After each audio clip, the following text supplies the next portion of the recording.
নমস্কার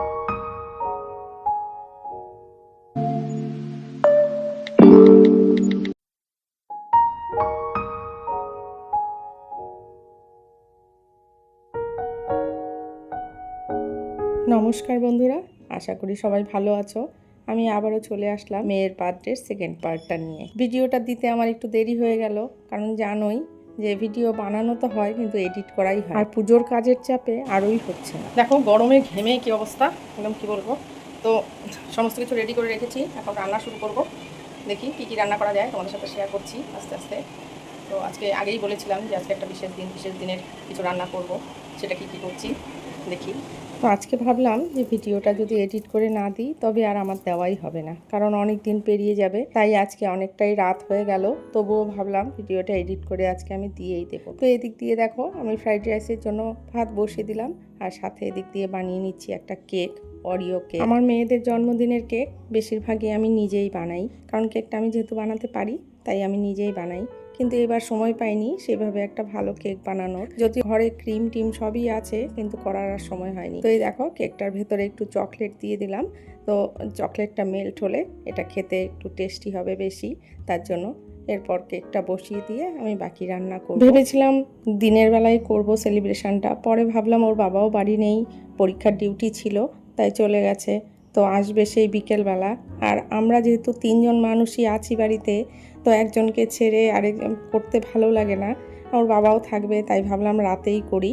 সেই ভেবে রাতে করলাম। আর দিনের বেলাটা তোমরা দেখেছো আমি অনেকটাই ব্যস্ত ছিলাম, সমস্ত কিছু করে আমি আর সময় করেও উঠতে পারিনি। তবুও ওর বাবা থাকলে হয়তো দিনের বেলাই করতাম, যেহেতু মানডে ছিল তাই ওরও স্কুল ছিল, তাই একটু সমস্যাই ছিল। এদিক দিয়ে দেখো আমার রান্নাবান্না শুরু করে দিয়েছি আমি অনেক আগেই, আমার চিকেন রেজালাটা প্রায় হয়ে গেছে। আর এদিক দিয়ে আমি ফ্রাইড রাইসের জন্য সমস্ত সবজিগুলো ভেজে নিচ্ছি। বিশেষ কিছু করিনি, কারণ ও যেটা যেটা পছন্দ করে সেটাই করেছি। ওর ফেভারিট পমফ্রেট মাছ, সেটাই ওর বাবা এনেছে। তবে আর অত কিছু তো খাবে না, চিকেন রেজালা আর ফ্রাইড রাইস হলে অন্য কিছু তো খাবে। আর মাছটা আমার দুই মেয়ের কেউই বেশি ভালোবাসে না, তবুও পমফ্রেট মাছটা খায় বলে পমফ্রেট মাছটা করেছি। আর যেটা ও আরেকটা জিনিস পছন্দ করে সেটা হলো কাঁকরোলের পুর, সেটাও বানিয়েছিলাম। আর কিছু সেভাবে মাছ করিনি, আর শুধু একটু রুই মাছ ভাজা করেছিলাম। বলেছিলাম যে একটু পাবদা মাছ করে দেবো নাকি, না খাবে না, না করেছে, তাই আর করিনি। তো এই দেখো এদিকে ফ্রাইড রাইসটাও হয়ে গেল, আমার মোটামুটি রান্নাবান্না সব হয়ে গেছে, এখন সব সাজিয়ে নিচ্ছি।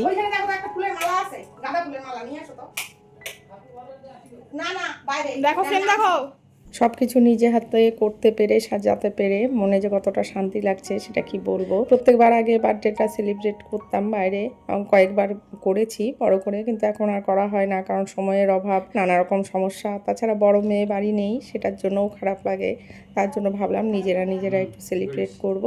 এরপর যেটা আমাদের থাকে রেস্টুরেন্টে গিয়ে একদিন ওদের খাওয়াতে হয়, ট্রিট দিতে হয়, সেটা আমরা প্রত্যেকবারই। তো এই দেখো আমার সমস্ত রান্নাবান্না হয়ে গেছে, আমি সব সাজিয়ে নিয়েছি। কেমন লাগছে তোমরা কিন্তু কমেন্টস করে জানিও। আর কেক কাটা হয়েছে বড় মেয়েকে ভিডিও কলে নিয়ে, সে আর দূর থেকে কি করবে দেখতে, আমাদের একটু মন খারাপ লাগছিল, কিছু করার নেই, পরের দিন গিয়ে ওকে নিয়ে এসেছি আমি। ছোট মেয়ে কি পাচ্ছি দেখো, ওকে এখান থেকে খেপাচ্ছে, খেপিয়ে তুলছে, কি বলছে। তো এই দেখো কি রান্না করলাম সেটা বলে দিচ্ছি। পমফ্রেট মাছ ভাজা, তারপর হলো এটা হলো স্যালাড, কাঁকরোলের পুর, আলু ভাজা, মাছ ভাজা, ফ্রাইড রাইস, ভাত, 5 রকম ভাজা, চিকেন রেজালা, এটা হলো পায়েস, লুচি, মিষ্টি, ফল। এই যে রান্না বান্না করে সব সাজানো হয়ে গেছে। গাল বসে আছে, এখন এসে বসবে, কিন্তু এদিকে রাতও হয়ে গেছে অনেক। এই যে আমাদের বার্থডে গার্ল, এই যে এটা হলো আমাদের বার্থডে গার্লের বার্থডের আয়োজন।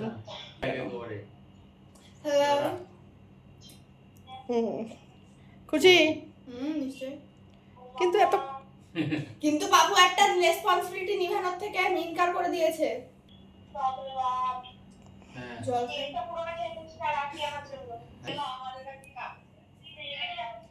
এত কিছু খেয়ে গ্যাস না হচ্ছে না, জল ছিঁড়ে এনেছে।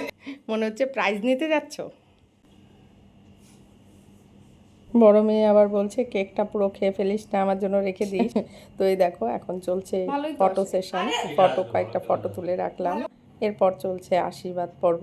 ও ঠাকুমা আশীর্বাদ করলো, আমরা দুজন আশীর্বাদ করলাম। এই তো ছিল বার্থডে, আর সেভাবে তো বাইরের কাউকে বলিনি। তো এইভাবেই ছোট্টভাবে কোনো রকমভাবে নিজেদের মতো করে আমরা বার্থডেটা সেলিব্রেট করেছি। কেমন লেগেছে তোমরা অবশ্যই কমেন্টস করে জানিও। আর পেজ থেকে যদি দেখো তবে পেজটাকে ফলো করো, আর যদি ইউটিউব চ্যানেল থেকে দেখো তবে আমার চ্যানেলটাকে সাবস্ক্রাইব করে নিও।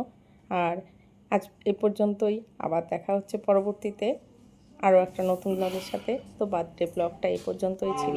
Birthday to you, happy birthday to you, happy birthday dear Jinia, happy birthday to you. আর ক্ল্যাপ করতে পারলাম না তো, তালি দাও, তালি।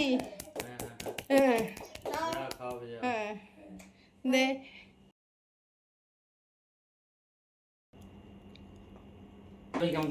এই যে আমি তুলছি তো। কিরে তোকে আমি করে খাবো। তার একটু এদিকে মোবাইলটা ঘোরাও না। এই যে সোনা তো এত দূরে, এখন ভিডিও কলে। আরে এসে করো হুম। ব্যাক ক্যামেরা করো ও সোনু, তোমার জন্য তো মনটা খারাপ লাগছে গো, কাশিটা যে হয়েছে। হুম। যা হয়েছে খারাপ লাগছে। এই যে আমি আরে ব্যাক ক্যামেরা করে রেখেছো ব্যাক করে রাখছো তো, তুমি ব্যাক ক্যামেরা করে রাখছো। হুম।